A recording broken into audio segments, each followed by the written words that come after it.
Do you swear or affirm the testimony you're about to give in the matter now pending before the court will be the truth, the whole truth, and nothing but the truth, so help you God? Yes, ma'am. Okay, have a seat. If you could please introduce yourself to the jury and spell your full name for the court reporter, please. Absolutely. My name is Sergeant Trenton Kuykendall, and that's TRENTKUYKENDALL. Sergeant, how are you employed? I'm employed with the Cherokee County Sheriff's Office. How long have you been employed there? Since 2011. Can you tell the jury, are you a post-certified law enforcement officer? Yes, ma'am. What exactly does that mean? It means I have been through basic mandate and I am post-certified through the state of Georgia. I got certified in 2007. 2007. Yes. Where were you between 2007 and 2011? I worked for the University of Georgia Police Department where I achieved the rank of corporal, and I was employed there for around 2.5 years. Can you also tell the jury about your educational background? Yes, ma'am. I have bachelor's degrees in psychology, criminal justice, and early childhood education.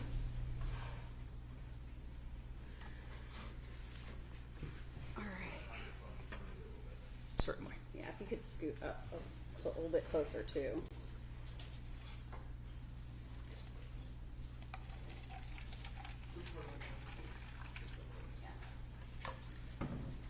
All right, Sergeant. Were you employed with the Cherokee County Sheriff's Office on July 5th, 2018? Yes, ma'am. And in what capacity? I was assigned to basically days persons, which was our major crimes unit. And what was your title at that time? Detective. What's the difference between detective, investigator, sergeant, all of those titles? Investigators are our deputy level investigators, and our detectives are specifically corporal level investigators, and you have sergeants who are the unit supervisors. So you were a detective in 2018? Yes, ma'am. Okay, sergeant now? Yes, ma'am. Okay, I just want to make sure I have your titles accurate. Were you called out to 2155 Purcell Lane on July 5th, 2018? Yes, ma'am. Around what time? It was around, we arrived on scene at around 1:30, and I believe we left just after 1 o'clock in the afternoon. I'm sorry, you left when? Just after 1 o'clock in the afternoon, and got there about 1:30. I see what you're saying. Okay. When you arrived on scene, what was the first thing you did? When we arrived on scene, we initially got directed towards the back of the residence. On the way there, we met with Lieutenant Simmons and were briefed on some of the basic information that was known at the time. So what was the information that you had that you were briefed on prior to walking into the scene? Essentially, we knew that one of the individuals that lived at the house, his name was Gary, he was missing. Nobody had seen him in a few days.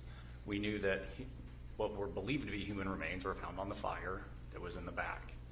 We also knew that some people had already started talking about some concerning things when they were away from other members of the family, such as seeing blood in the basement near the stairs, and also there being a gun that was seen a few days before and now wasn't seen anymore. So that was some of the initial basic information we had been given. So when you were briefed by Lieutenant Simmons, what did you do next? I went and looked at basically the burn pile in the backyard where the human remains were believed to be at. Did you contact anyone, anybody of your supervisors? Certainly. After looking at the burn pile, I contacted Sergeant Hands, who was my supervisor at the time. Okay, and was crime scene called out? Yes, ma'am. When you looked at the pile, the burn pile, and then called Sergeant Hands, how was this investigation being handled? What was it being handled as? We look at all death investigations as potential homicides when we first get on scene and we first start learning the information. Sometimes I can steer an investigation very quickly towards it. Basically, we get evidence and we get information, we start talking to the family, and it can steer investigations towards believing that the crimes are of a natural death or an accidental death. And in this particular case, we didn't have much information, so we were treating it like a homicide, but at the same time, we were just following our standard protocols as we would with any death investigation. Did someone eventually get a search warrant for the residence? Yes, ma'am. Why would law enforcement want a search warrant for the residence at that point? So that we have a legal grounds to search the residence and the curtilage and the property. Once that was obtained, what were you tasked with doing on the scene? The first thing I was actually tasked with doing was speaking with Scott Farris. Speaking with who? Scott. Okay. How long did you speak with him for? About an hour and a half. And did you learn some information from him that allowed you to move forward and speak with someone else? Yes, ma'am. Who did you speak with after that? Chris Farris. And did Chris Farris share helpful information to you? Yes, ma'am. Was Scott Farris the one who had mentioned the concerning things that you had previously testified to? Yes, ma'am. Did Chris Farris share some concerning things? He also did, yes, ma'am.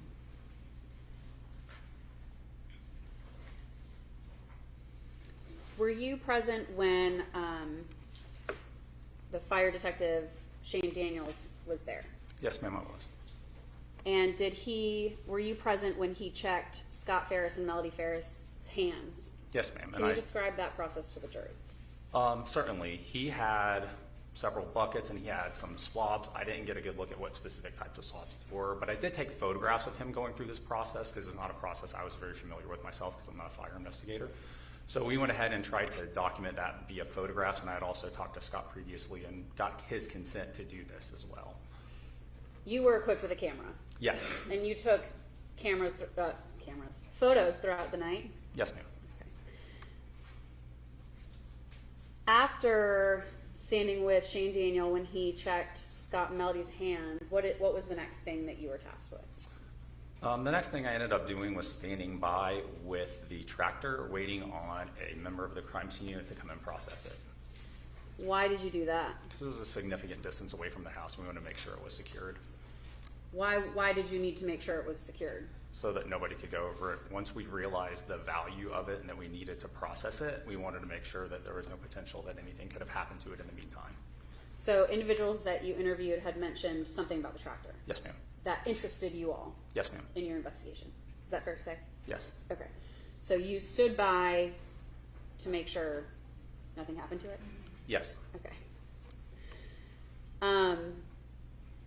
Okay, after standing by the tractor, what did you do next?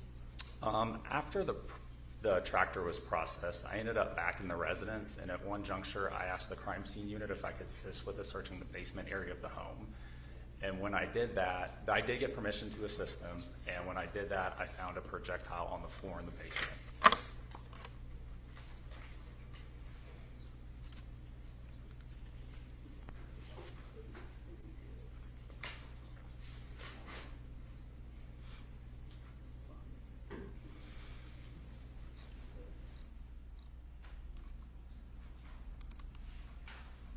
Sergeant, is this the projectile that you found? And I'm showing you Thrasher 280. Yes, ma'am. And is that the location in which you found it? Yes, ma'am.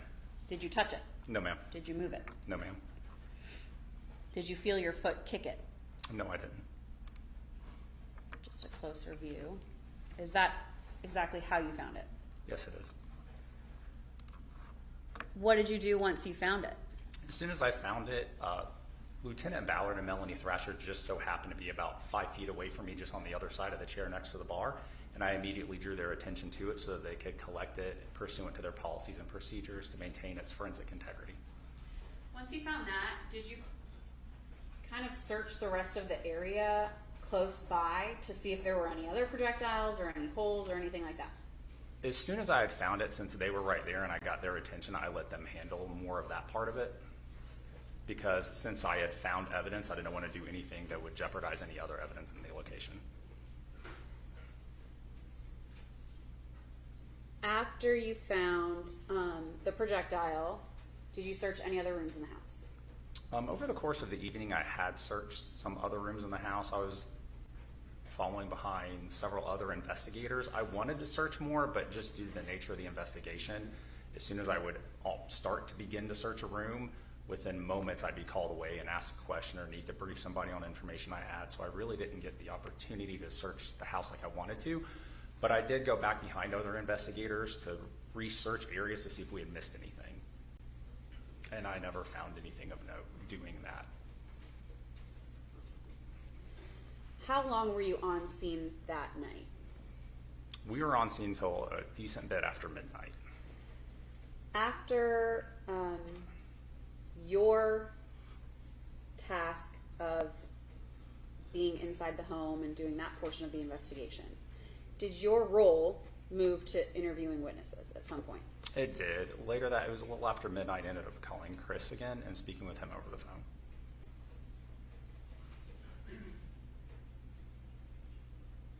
I want to move to the early morning of the 6th, so still the evening of the 5th. Did you speak with Scott and Melody? That would have been on the 6th, yes. The early morning of the 6th, right? Yes, ma'am. And you assisted Detective Hayes in those interviews? Yes, ma'am, I did. How many hours did that take? Can I clarify one thing? I course. actually spoke with Scott by myself out in the parking lot, and then I went in and assisted Detective Hayes with interviewing Melody Farris in the conference room at the precinct. Okay.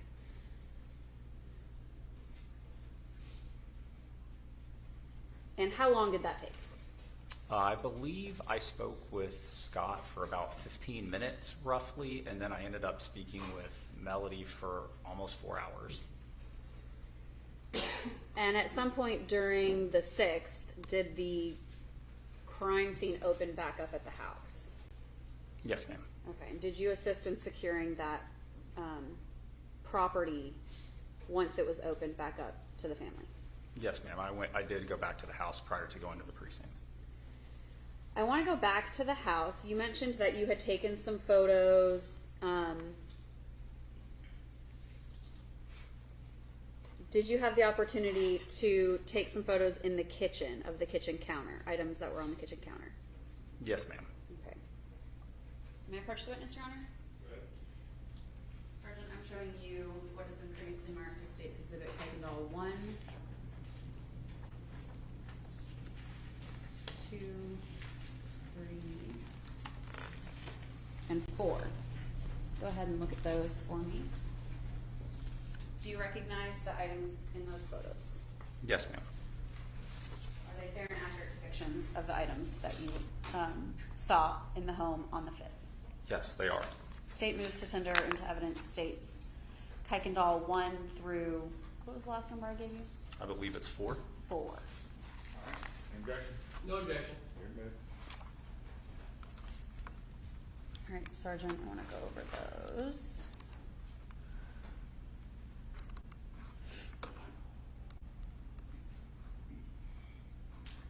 Okay, what are we looking at in Kuykendall 1? This is a picture of a debit card issued to Gary Farris, and on the right side you can see another financial transaction card which is also issued to Gary Farris, and in the bottom portion of the picture you can see the wallet of Melody Farris, which is where these cards came from. Those are the cards pulled from this wallet? Yes, ma'am. Okay. I'm going to move to Kuykendall 2. And is this just a better photo of what was the contents of the wallet? Yes. Okay. And 3, Kuykendall 3, what are we looking at here? That is an American City Bank card issued to a Roy Barton.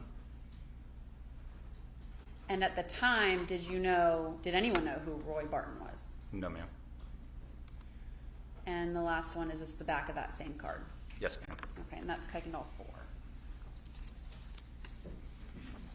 Were those collected and taken in evidence?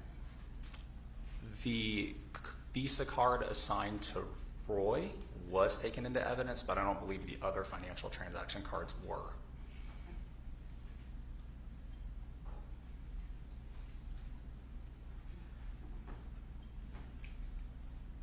And at that point, had any family members expressed suspicion of their mother seeing someone else besides Gary Farris? Yes, ma'am, they had.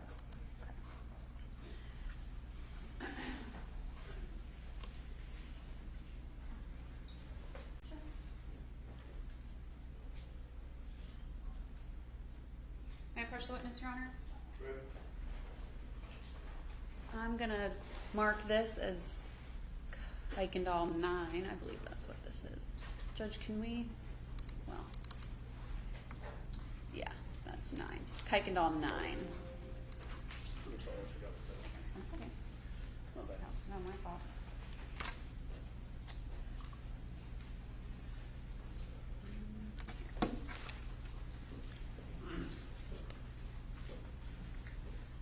you recognize Kuykendall 9? Yes, ma'am. How do you recognize that? It's the card that was taken out of Melody Farris's wallet. State moves to tender Kuykendall 9. No objection. All right, submitted. This is the physical card that was taken into evidence that states Roy Barton. Yes, ma'am.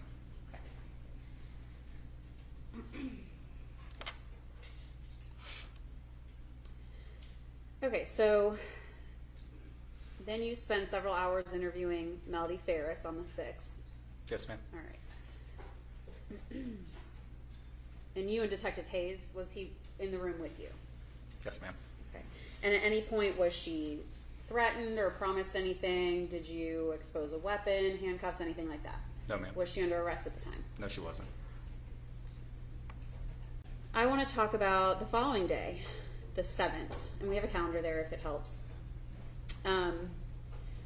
July 7th, 2018. You mentioned earlier in your testimony that you were tasked with calling witnesses. Was this when you called Chris Farris? It was. What is it that you called him about? We were calling to reestablish communication and potentially talk to him some more. I'm not exactly sure what our goal in that was, but I did call him and try to get in touch with him and Jenna, Okay. who is his wife. And did Chris or Jenna ever call you back? Not at that time, no. Not at that time. Did you eventually speak with Jenna Farris? I did. When was that?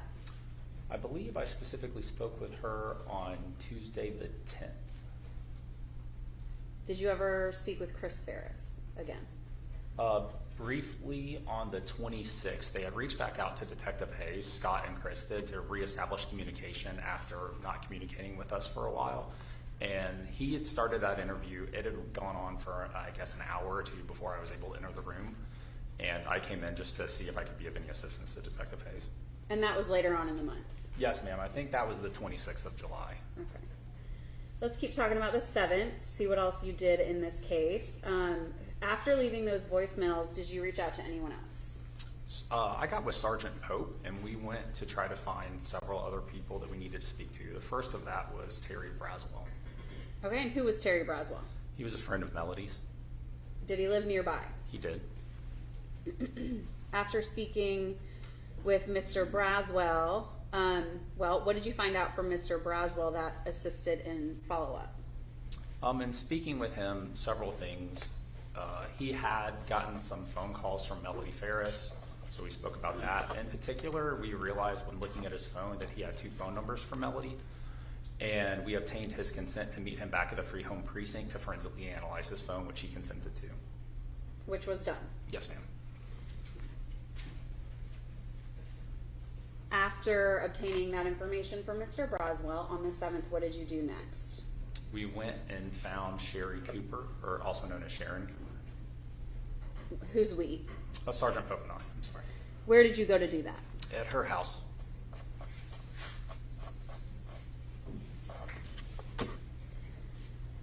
How long did you speak with, was she home? She was. And how long did you speak with her? It was over an hour. I don't remember the exact time.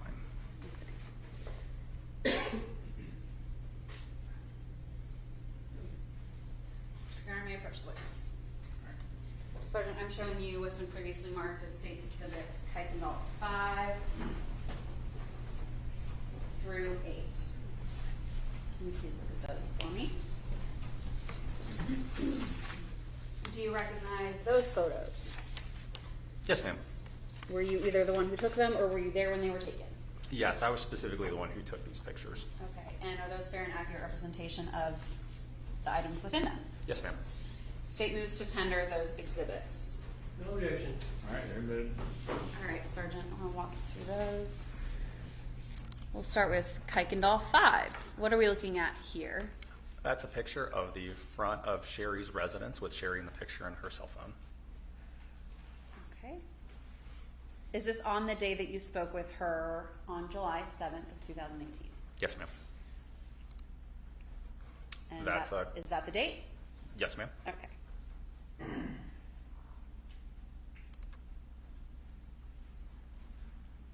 What are we looking at in Kuykendall 7? That's her home screen. And was it late at night? Yeah. 8:23 p.m.? It was pretty late.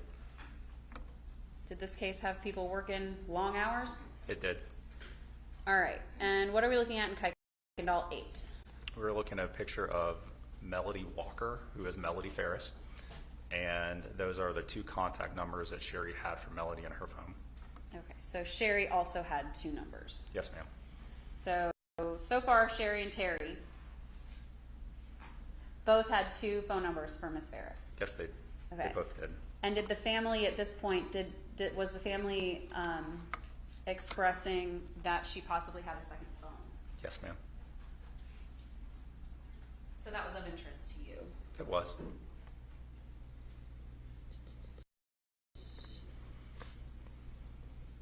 Did Sherry Cooper, was she able to confirm some other concerns of the family of an affair that Melody was having? She did, yes, ma'am. She corroborated some of that information for you? Yes, ma'am. All right. And after you eventually left Miss Cooper's home, did she reach back out to you at any point? She did. She had communicated with me the next day. We ended up playing phone tag, and I ended up actually being able to get her on the phone. And I was at home. I was not working, but talking to her was very important, so I'd actually gone and sat in my car, and I was able to speak with her for a little bit about some other things she had remembered that she wanted to make sure we knew about. So she remembered stuff and wanted to reach back out to you? Yes, ma'am.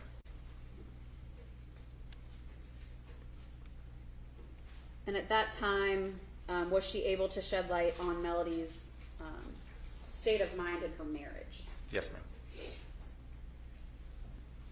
Was that helpful to your investigation? It was. All right, I want to talk about July 9th. When it pertains to this case, what did you do on the 9th? In particular, I had been given some names of people to contact that had reached out to us as part of the neighborhood campus, in particular Joanna Newton and also Frank Allen and his wife. Okay, and did you also make a call to Hampton Golf Village? I did. Why did you do that? That's where Scott said that he had played golf on the morning of July 4th at about 7:30. He said there was a tee time where he played with Ted and Philip, which were his friends. So I called to see if they would have video of that, to also see if anybody could verify that there was, in fact, that golf game plan scheduled and the manner in which it was scheduled and things like that. Did they eventually get back to you? Yes. When? I spoke to Trevor Cross, who was the assistant golf pro that day, and I got called a few days later. I believe it was on Wednesday the 11th. The head golf pro had called me as well and had mentioned that he had seen Philip. Philip Samples? Yes, ma'am. Is that who was with Scott that day? Yes. All right. And then And that gentleman's name was Sean Kelly that called me on the 11th as well. on the 11th. Yes. Okay, you're kind of trailing off a little. I need you to keep it up. Keep your voice up. Thank you. Okay, so there was a day in between on July 10th. What were you Yes. tasked with doing on the 10th? On the 10th, I followed up with speaking with Beth Braswell, who is Terry's ex-wife. That's where Ella and Emma were having a play date in Forsyth County. And Chris had dropped Ella off to play with Emma on the 3rd, and I was just following up with that information that I had gotten through my interviews to corroborate that that is in fact how it went and how that got established. Where Ella spent the night? Yes. Okay. All right. And did you speak with anyone else on that, on July 10th I regarding did. this case? I did. I spoke with a John Lambert, who was a service technician who had done automation work at the home. Okay, and who else did you speak with that day? That afternoon, I had spoken with Jenna Farris. And without really telling me anything that Jenna had said, they've already heard from her, but how was that conversation? It was a good conversation. I got a lot of information from her in terms of corroborating the story and basically the timeline that Chris had given me. That was one of my main goals.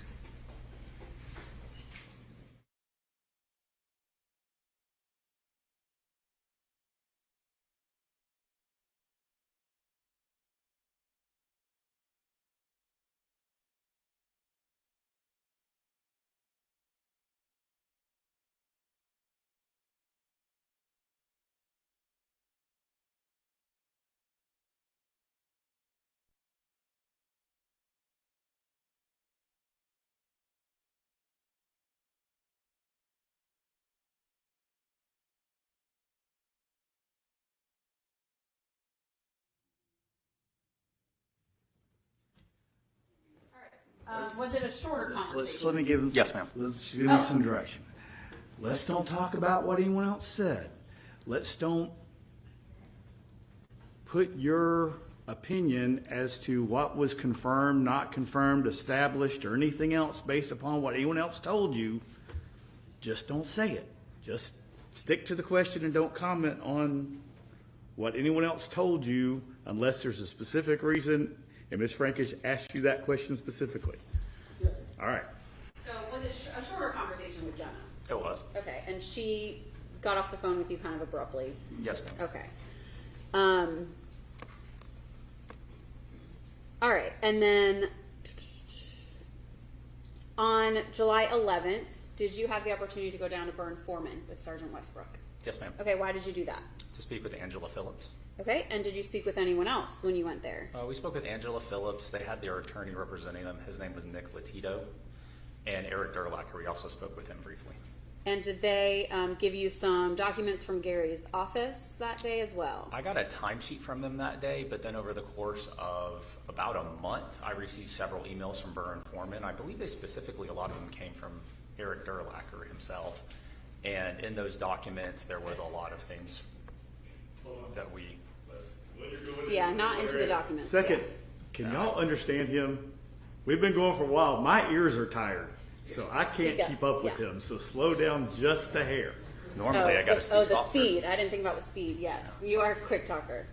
And those documents were put on a flash drive and given to Detective Hayes. I don't think I can tell you what was on them. Correct. Thank you. Okay, and then on July 24th, who all did you speak with that day? I spoke with Joanne Ward. Joanne Ward? Yes, ma'am. Who is she? She was a friend of Gary's from the building, but they didn't work in the same law office. Okay, so she was interviewed briefly. Yes, ma'am. And then were you able to attend a test fire with the marshal's office at Purcell Lane? Yes, ma'am. That was in 2019. In 2019? Yes, ma'am. What were you tasked with doing on that day?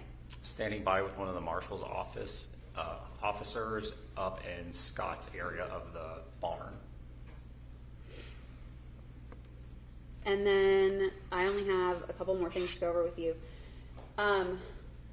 You were briefly a sergeant of SVU, Yes, ma'am. correct? And you deal with crimes against children in SVU? I do. Okay. And you had the opportunity to sit for forensic interviews with Addison and Ella Farris? Yes, ma'am. Okay. What is a forensic interview? A forensic interview is, we use the Child First Protocol here in Georgia, where a forensic interviewer asks non-leading general questions to children so as to not lead them to certain answers, alter their memory, and it's done in a very child-friendly environment and setting as to not traumatize the children further, because typically it's done for things that are very difficult for children to talk about. So law enforcement generally does not interview children when they are witnesses to crimes. Correct. They're brought to, where are they brought to? In this particular case, we utilize the Anna Crawford Children's Center, which is the center we normally utilize, and this was on August 9th of 2019 as well. And you had the opportunity to sit for those interviews. And when I say sit for them, where are you located versus the children? You're in a separate room watching a live feed. And you were present for Addison and Ella's forensic interviews in this case? Yes. Okay. Was that essentially the last task for this case that you were really a participant for? Yes, ma'am. Okay. And you were not the lead on this case, were you? No, ma'am. Generally, was the entire office of the sheriff's office, CID, helping and assisting with different tasks in this case? Yes, ma'am. Okay. Give me one moment. That's all I have for you, Sergeant. Thank you. Thank you. And Judge, realistically, with us stopping, this is the spot, because I'm going to go. All right. Okay, with that, we'll break for the day. Y'all have the afternoon to do as you please, but stay off the internet. All right. Just remember everything I've told y'all so far. Don't look up anything about the case. Talk to anyone about the case. All those sorts of things. Y'all can be excused. We'll see y'all tomorrow at... Judge, can we approach real quickly? All right, so y'all want to, Sidebar real quick. all right.